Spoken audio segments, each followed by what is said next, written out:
Carter with the right hand gets all the way to Root and slams it home. We got a bunch of dogs on this side. We're willing to fight for 40 minutes. And the Owls will hold on and win the Little East Conference Championship. Welcome to Owls Overtime. It's Friday, March 29th, and I'm your host, Tom Rogers. It's the show where we talk everything KSC sports. Today I had the long overdue first appearance from Associate Athletic Director Abe Osheyack.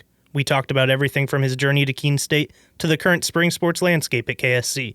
Before that, let's recap what happened this week with all the Owls teams.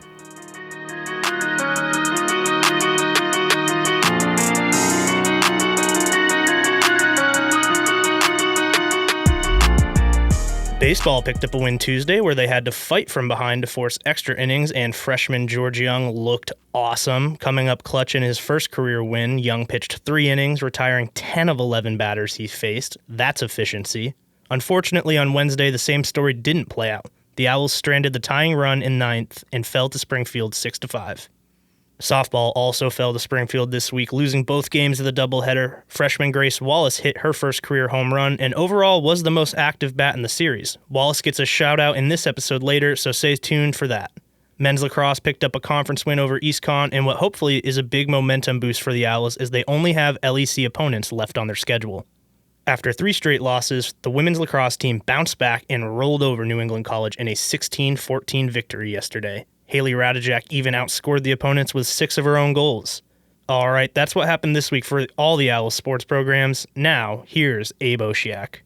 All right, now joining me on Owls Overtime, it's a long overdue guest. He's been referenced on multiple episodes. It's Associate Athletic Director Abe Osheyack. Abe, thanks for being here. Yeah, my pleasure, Tom.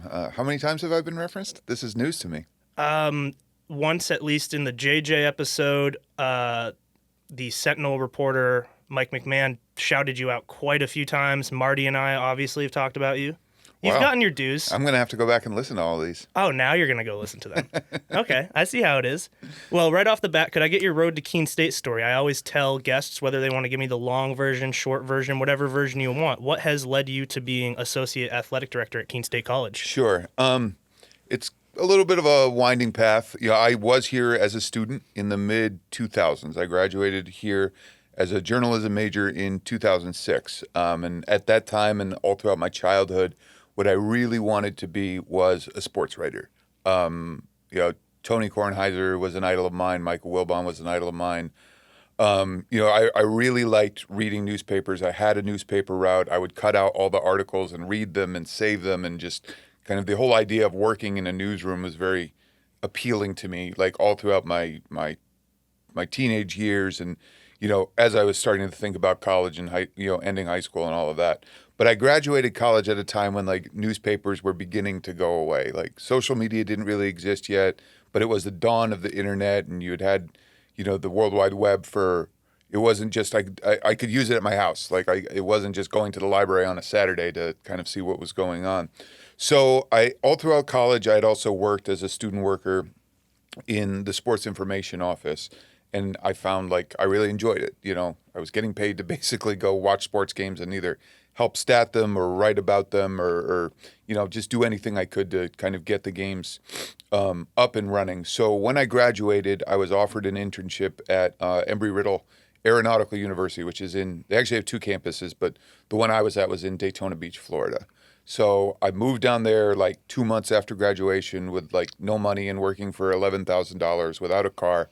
And I rode a bike everywhere, and I had a great experience. I was really homesick, but I got to work with a nationally recognized women's soccer program and a baseball program, and really just got to dive headfirst into every aspect of athletic communications. And when that position was a term position, so I knew I was only going to be there 1 year. And after that year, I was offered a job at another school in Florida. It actually doesn't exist in its current form anymore, but it was called Northwood University.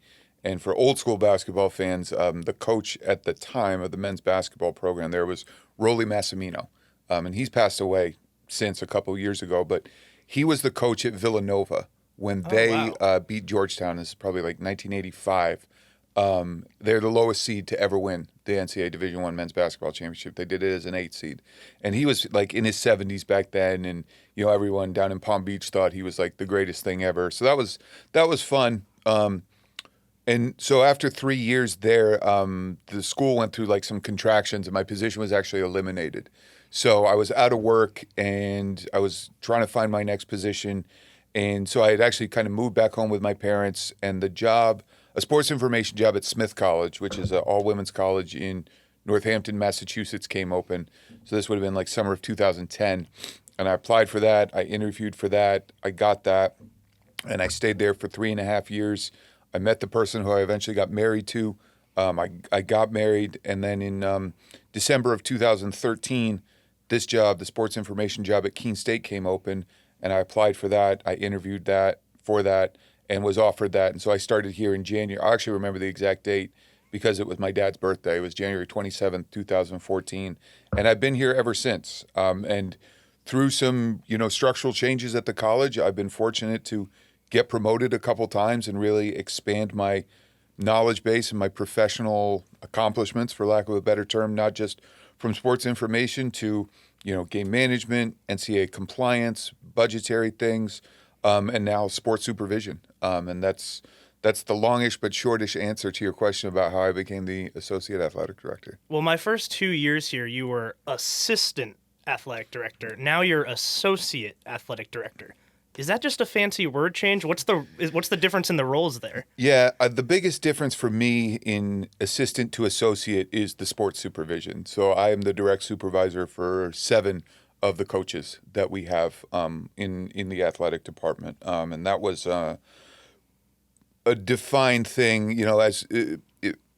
If we go back to like February of 2023, the athletic director here at the time, Phil Rassicott, stepped down to move a little closer to home. And instead of hiring an interim athletic director, President Treadwell created a leadership team for the athletic department, which was 4 people. It was myself, it was Amy Watson, the field hockey coach and senior woman administrator. It was Ryan Kane, who was the men's basketball coach at the time. And it was Debbie Wood, who was our head athletic trainer. So the 4 of us were kind of directly responsible for the day-to-day aspects of running the athletic department from February basically until we got through the end of the year, and we knew we were going to be doing a search for an athletic director at some point, either that spring or summer. And so one of the things that happened when we ended up hiring Marty Testo as the athletic director, I think everyone knows that Marty's wife is the soccer coach. Yep. And so that creates a direct conflict of interest for him to be supervising her. And so they needed to create a role where she would be able to have supervision, but obviously it couldn't be done by her husband. And so I was chosen to be her supervisor, and to make it so I wasn't the only one that she was supervising, to make it so, we didn't want Marty to have all the coaches and Sarah to be in this awkward situation where she was supervised just by someone else. They asked me to supervise some other coaches as well, and within that came the creation of the associate athletic director position. I've had Marty on the show twice now. We never really got into specifics of his jobs. Maybe you could provide some insight. What sort of parallels or differences is there between you as associate athletic director and him as athletic director? Sure. So, Marty is ultimately responsible for everything that goes on. Marty is my supervisor. Right. And he supervises the other members of the administration, Deb, the athletic trainer, et cetera. And he obviously has 7 or 8 coaches that he supervises as well. Marty also does a lot of the direct fundraising for the department. I still hold on to the NCAA compliance, the game management. I also supervise the sports information staff. So we have some different managerial roles, but he also has, he's responsible for the enrollment that the athletic department contributes to the college. He sits in on the enrollment management meetings. So he definitely has some bigger overarching responsibilities that I do not have. Now, I don't want to spend too much time recapping the fall or winter sports, as I've done that with a variety of guests, but I got to ask, what have been some highlights for you this sports season for the Owls? Sure. I think when you go back to the fall, one of my favorite moments is the dominance of the women's cross country team. Coach Rourke has done an unbelievable job in a very short time of getting them back on top of the Little East Conference, and really it's really an amazing story what has happened with Maggie St. John, to go from being a great high school runner, going to college and not running, transferring back here and not running, and then starting to run as a junior. So basically 2 full years without competition, and then becoming the best runner in the conference. That's like almost unheard of.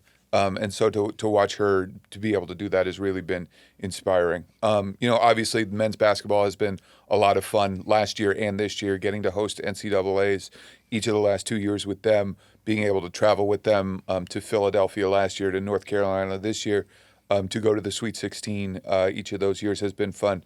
But really just, again, being in and out with the student athletes every day on all of our teams, is probably the best part of my job.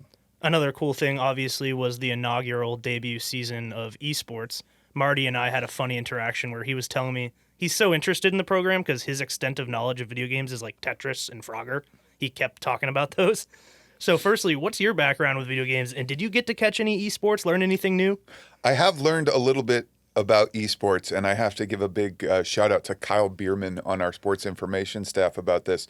He's taught me more about like the competitive aspects of the games, especially Rocket League, than I ever knew before. I've heard of these games, the three we have, Super Smash, Rocket League, and Overwatch, but I've never really even watched anyone play them. I've certainly never played them myself. So Kyle, especially about Rocket League, has taught me quite a lot. So shout out to Kyle for that. As far as my own background in the video games, I always played like sports games as a kid. Of course. Madden, FIFA, Of course. The Show, that type of thing. But my actual favorite video game of all time is Red Dead Redemption 2. I'm so happy to hear you say that, Abe. Wow, that is my favorite video game of all time. Yeah, I have played that game through 3 different times, and every experience has been a different experience. And I really, really hope, and I might be in my 50s by the time it happens, but I really do hope there's a Red Dead Redemption 3. Yeah. Because I came to Red Dead 2, and then I tried to play Red Dead 1, and it's really not the same. Like, the depth of Red Dead 1 can't compare. I almost wish I'd played not even close. Red Dead 1 before I played Red Dead 2.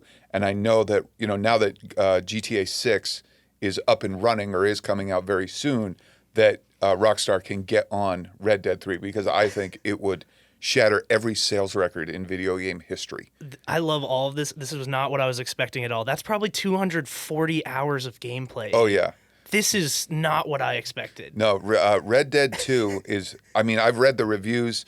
I never even heard of it until I just happened to see, I think it was a YouTube ad. Like, you go to watch a YouTube video, right? And there's always an ad before the video that you want to see. And there's like a 15-second teaser. And I saw it. And I've always had a thing for like, cowboys and old westerns and that type of thing. And I said to my wife, that's what I want for Christmas. Don't get me anything else. It's only going to cost you $60. So she got it for me. And of course, it takes like 10 hours just to install it. But I started playing immediately, and after my wife and my son would go to bed, I'd be playing it till like midnight, because you just don't ever want to stop. That's awesome. Well, since it is spring, let's talk some spring sports, starting with lacrosse. The women's team had a historic 4-0 start. They dropped 3 in a row. They just picked up a big win yesterday. Right? Yeah, last night. It was last night. They picked up a big win. Their first conference game is tomorrow, so I think that'll give us a little more insight to this question. But how do you see their rest of their season going? I am really impressed with the job Coach Wyant has done this year. He came in last year as an interim coach in a really difficult situation. Our previous coach, Katie Clark, she had resigned in August, and we ran a search the fall, I guess, of 2022, and we couldn't find a coach. So Travis was very gracious. He stepped in, and he doesn't have like a long lacrosse background, so to pick up that sport and get them to the semifinals of the Little East Conference tournament last year was really an amazing accomplishment. Now this year, with a whole year to kind of prep and recruit and understand the strategy of the game, I've been really impressed with the way, especially on the offensive side of things, we've been able to put things together. I think we can score with anybody who comes to play us. That we have like especially with so Hannah Dworkin missed a couple of games. We have like a 4-headed monster, if you will, in attack with Haley Radijak, Mindy St. Marie, Tess Brown, and now Hannah Dworkin, and then they're supplemented by Lola Smith and Chase Gengris, and it really is an offensive attack that's one to be feared, I think. Haley had 6 goals yesterday. Yeah. That's outscored her opponents. Yes. Yeah. She basically won that game by herself. Yeah, And that's crazy. that's not even the most goals she's had in a game. She had 8 goals in a game last year. Wow. Against the University of Hartford. For me, Haley is one of the best players ever to put on a Keene State uniform. She's going to get to 200 goals. If she doesn't do it Saturday, she's going to do it next week. But our team is diverse enough or broad enough that if you focus your defense just on Haley, you are going to pay for it in other ways with Mindy, with Tess, etc.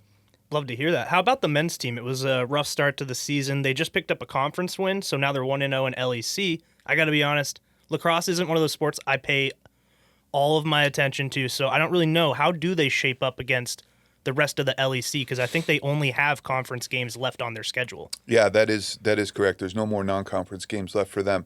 I think the LEC in men's lacrosse is kind of at, I don't know if inflection point is exactly the word I want to use, but it's at a change state. Keene State was like the dominant team heading into the year that ultimately ended up being the COVID year. And I do think if COVID had never happened, that we'd be looking at like 10 championships in a row. We had won 6, and we were heavily favored again in spring of 2020. And since COVID, I think that's kind of changed the way everything has happened in the world of men's lacrosse at Keene State and at other schools. And so we've had to kind of work our way back. Last year, we lost in the semifinals of the conference tournament to WestCon. WestCon is definitely a very good team this year. Their best player, he graduated. He's actually playing at the University of Jacksonville now, which is a top 20 program in Division I. But they also have some high-level transfers. So we actually have them at home in the last game of the season. I think that's going to be a matchup everyone's really looking forward to. But WestCon won it last year. UMass Boston won it the 2 years prior to that. So I think the LEC is really wide open this year. My favorite spring sport is baseball. This weekend, we actually play Coach Blood's former team, the Hartford Hawks, a program he helped turn around. How important has it been having a coach like Justin Blood for our baseball program? I love working with Justin Blood. Justin Blood is everything you could ever want in a head coach. He really knows the game. He really knows how to develop guys. Guys clearly improve. And there's a high level of accountability within his team. Anytime, like back in the fall, we were hosting our Hall of Fame ceremony in the Dining Commons. And, there's like when you set up for an event like that, there's a labor charge. But the folks at Chartwell said we could get a discount or avoid that charge if we set it up ourselves. So we said to the coaches in the department, hey, does anyone have any members of your team who can help us set up? There were like 35 baseball guys there, and we got it done in like an hour. And that's to set up an event that seated, like 250 people. So the baseball program is in Justin's very capable hands. And I really have enjoyed working with him. And the team has serious talent. You got guys like Chatfield, Tommy Ayler. Some of the freshmen have already made an impact. I told Marty at the very least I expect the team to be fun to watch, but I really think this year they'll have an improved record, and that'll continue year after year. They'll just keep improving. Do you think that's realistic? 100%. They're 6-12 this year, which is actually probably behind last year's pace if you look purely at wins and losses. But 6-12, we have, I think, 6 losses by 1 run and another loss by 2 runs. I think we've probably been very unlucky this year. We've also played a majority of those games without Jonathan Chatfield. He's I think our best hitter, or if not at the very least, our second best hitter. And without him for like 12 games, those at-bats make a difference. That hitting ability makes a difference. So he came back in their game against Springfield this past Wednesday night, immediately stepped in. He was only the DH. He didn't play the field, but 2 for 4, an RBI, scored a run. You see the immediate impact of him back in the lineup. So whether he's there at second base, DHing in the outfield, I think it's actually our turn to have the conference bye this weekend. But as we resume conference play next weekend, the weekend of April 6th, it's going to be really valuable to have him back. Now, I got to be honest, I also haven't paid enough attention to softball. But from what I've seen in highlights and what I've read in recaps, Elise Picard and fellow freshman Grace Wallace, they're off to hot starts. What can you say about those two and generally how important it is for freshmen to get off to a hot start in their early collegiate career? Yeah, I mean, I think that's probably important in any sport. I've really enjoyed watching Elise and Grace, on video this season. The team hasn't had a chance to play at home yet, so I haven't been able to see them in person. Elise, I've gotten to know a little bit also because she's in my sports broadcasting class. So we look forward to hearing her on the microphone. I think she's in the baseball group. She's a two-sport athlete. She also plays field hockey. She's a terrific athlete in general. We actually had, back in the fall, an injury to all our goalies except our starting goalie. And so we needed somebody to kind of step in and be the backup if we needed a backup. And Elise was that person. Even though she had never really played goalie before, because she's so athletic, she could step into that role right away. She's a great hitter. She can play the shortstop position really well. She can play catcher really well. She's definitely a building block for Keene State softball. And then for Grace, I haven't gotten to see her as much, but I did. She hit a mammoth home run against Springfield in the second game of the doubleheader. We actually used that on Top Plays. That was the best looking clip in my opinion. Yeah, she really just got a hold of that one and sent it right over the fence. So that's another, and she can play a couple of different positions as well. So that's a really another important piece to have. I think both baseball and softball are going to be really exciting going forward, and that's awesome. Someone in your position obviously loves sports. Is there a sports program here at KSC you're partial to, whether that's because of their success or it's just generally your favorite sport?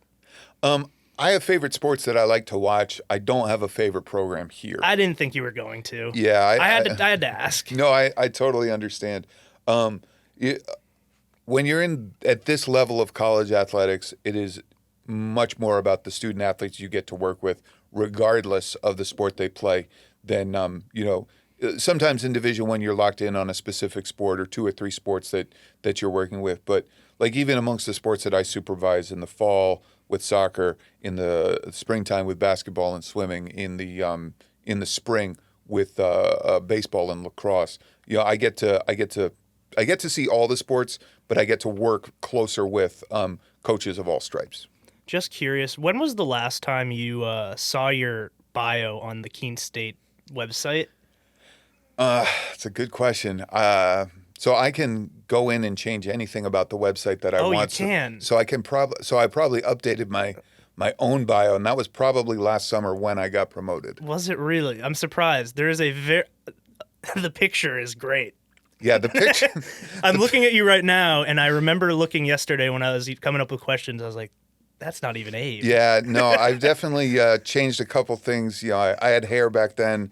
I didn't have a beard back then. I don't think I had a child when that picture was taken. It doesn't look like it. The stress of parenthood, and the pounds that can put on, I don't think is reflected in that picture. But, I think I'd like to leave it there. It's a reminder. Yeah, well, it's a reminder of what I used to look like, but also so I don't scare anyone away if they ever apply for a job here. All right, well, that's all I had for you, Abe. So lastly, is there anything you'd like to plug, add, or want the people to know? I just caught me off guard with that question, Tom. I could tell. I usually just sign off with Go Owls if that's good for you. Yeah, Go Owls is fine with me. Hey, Go Owls. Thanks for being here, Abe. Yeah, my pleasure, Tom. Thank you.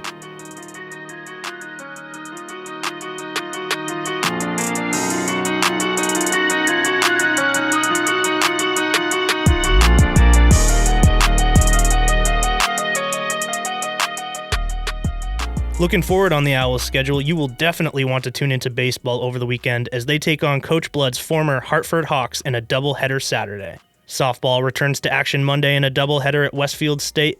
Men's lacrosse battles in an LEC matchup at Massachusetts Maritime tomorrow. Women's lacrosse also has an LE contest against Southern Maine. That matchup is at the Owl Athletic Complex, so be sure to get there if you can tomorrow. That does it for this week's Owls Overtime. As always, go Owls, and see you guys next week.